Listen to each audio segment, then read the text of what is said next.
Hey guys, I'm back, and before I show you my plumbing project, how I'm going to hook up the water from the water main going to the water hydrant, I wanted to show you the tent. The wall tent is complete. I know it was kind of a big time skip there. I think I left off in the last video showing you how I was insulating the floor and the platform. So in this video I want to kind of just show you some more details of how the structure is put together. So let's go on a little tour. So here it is. This is a 12 by 10 tent, and it has an 8-foot porch on the front. So it's 20 feet long overall, and it's quite spacious. I really like this porch a lot. So trying to pick up from last time. Let's see, the platform was nearly done at that point. I put on these planks for the porch. This is all treated wood on the outside here. Now, one thing you'll notice about this tent design is none of the ropes are extended out and pegged into the ground. I put up these bars on the sides so the tent and the tarp over top are both attached to the bar, which saves me from taking up space with ropes and having to deal with stepping over them or having them in the way. So this system works really well. I had to secure these posts onto the sides, which was more work, but definitely worth it. And this tent also has a door in the back. I'm keeping it closed at least through the winter time. Over here you'll see the same thing. You'll also see my chimney poking out there.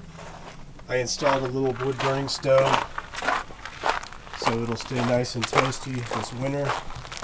I'll probably remove that in the springtime to free up more room.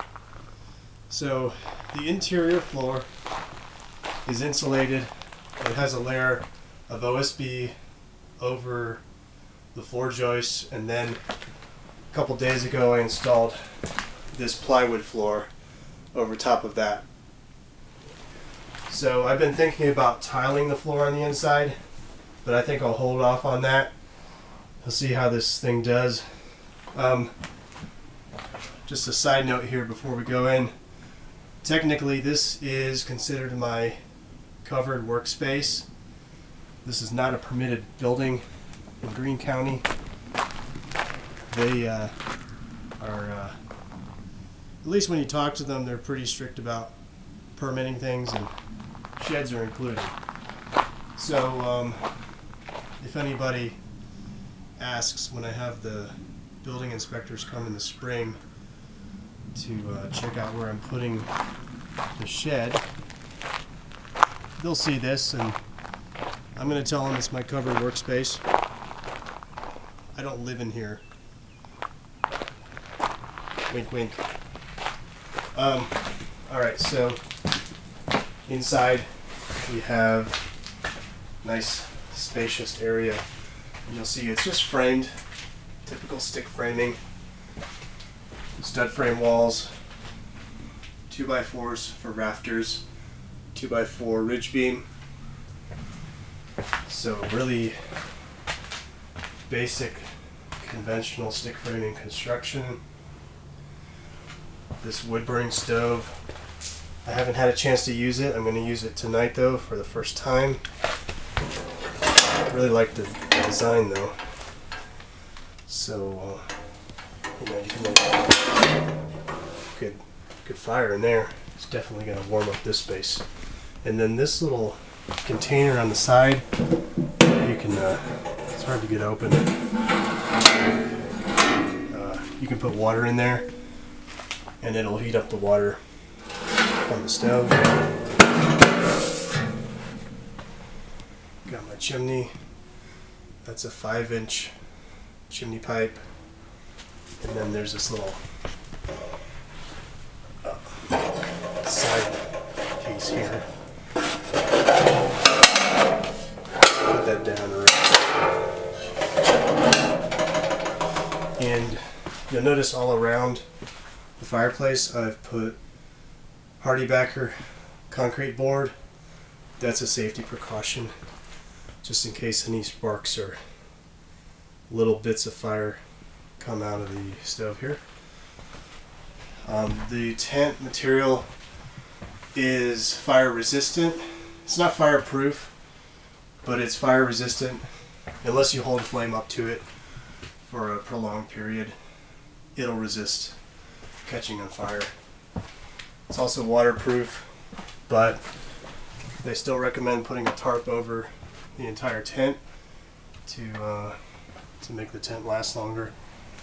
If all goes well, I intend to have this tent out here for maybe 2 or 3 years, because I don't really expect to have the small house done for 2 years. That's the realistic time frame for that. So yeah, that's the tent. I haven't stayed in it yet.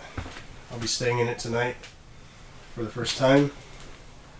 But yeah, it's really cozy, and it's really going to make things easier out here.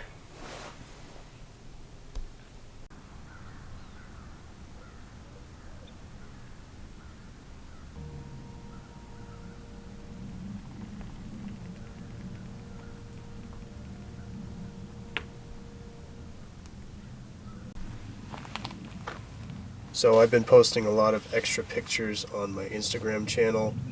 So if you haven't checked out my Instagram channel, This Cob House, go check it out and subscribe if you like it. But I've been posting a lot of extra stuff about, for example, my unique little kitchen accessories and utensils. And so I wanted to just show those in the video here as well. And I'll put links below to where I acquired these. Most of these are from Etsy. This one is from Svartalfheim Wood Carving. It's a spatula. And then this spoon is from the same Etsy store. And this is actually a spoon made out of bone. Looks kind of like plastic, but it's made out of bone. The bowl, I have several bowls kind of like this. And this mug are from Ale Wine Pottery, which is a local pottery shop in Gatlinburg, Tennessee. Just an hour from the property here. Maybe even closer than that. It might be 45-50 minutes. So yeah, if you like this kind of stuff and you're in the area for a workshop, you can go check out that store. This wooden plate, I forget where I got that. Somewhere on Etsy. I'll put links below. I also got silverware set, so knife. It's hard to focus. Sorry if it's not focusing right away. Got a fork, just a little poker fork. Spoons. I'm not sure what kind of metal this is, I forget. Almost looks like pewter, but not really certain. Anyway, just some little things. Also the knife. Some people were asking about the knife. I got this on Etsy. It's a really nice chopping knife, kitchen knife. Again, it's hard to focus. There we go. Really pretty handle. You can choose the color of the handle. They have different varieties. So, if you can't tell by now, I like Etsy a lot.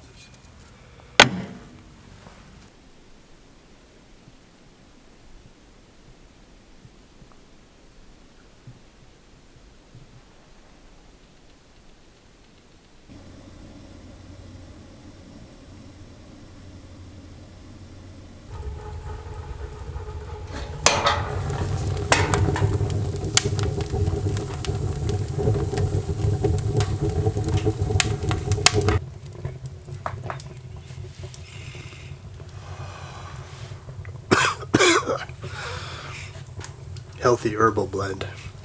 It's not marijuana. I don't smoke it. It doesn't agree with my body or mind at all. A lot of Hindu sadhus smoke marijuana. Apparently it gets them into a heightened state of focus for deep meditation. And then other sadhus regard that as a crutch and something that those others they view as reliance upon. And they would rather be self-reliant in their journey and what they're working on. Self-reliance is a very powerful thing.